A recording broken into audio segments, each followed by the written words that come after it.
بسم اللہ الرحمن الرحیم۔ السلام علیکم۔ آج ہم آپ کو کروائیں گے سیدنا عمر بن خطاب رضی اللہ تعالی عنہ کا مختصر تعارف، اور آپ دیکھ رہے ہیں دی نالج۔ سیدنا عمر بن خطاب رضی اللہ تعالی عنہ وہ شخصیت ہیں جن کے بارے میں سرور کائنات جناب محمد رسول اللہ صلی اللہ علیہ وسلم نے ارشاد فرمایا، اگر میرے بعد کوئی نبی آنا ہوتا تو عمر آتا۔ عمر بن خطاب رضی اللہ تعالی عنہ کا مختصر تعارف۔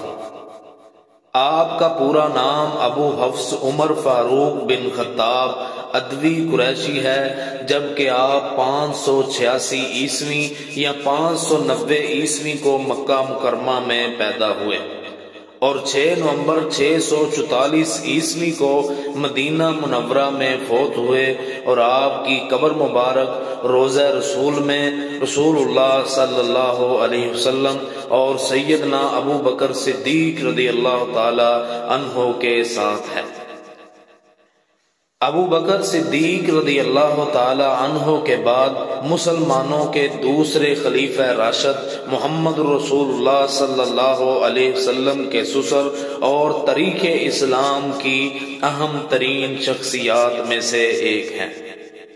سیدنا عمر بن خطاب رضی اللہ تعالی عنہ عشرہ مبشرہ صحابہ کرام میں سے ہیں۔ ان کا شمار علماء و زاہدین صحابہ میں ہوتا ہے۔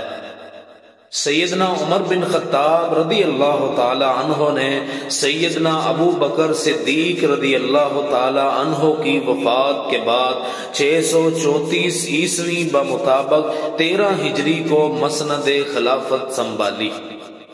سیدنا عمر بن خطاب رضی اللہ تعالی عنہ ایک باعزت، انصاف پسند اور عادل حکمران مشہور ہیں۔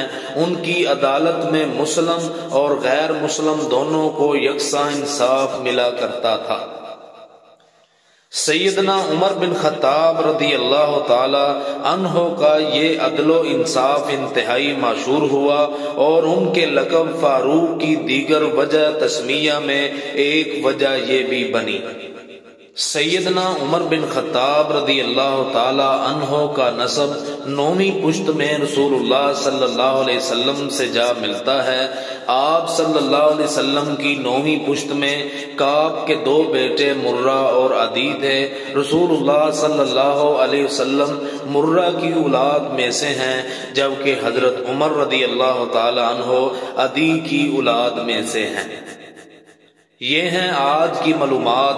مزید اس طرح کی معلومات کے لیے ہمارا چینل لائک اور سبسکرائب کریں۔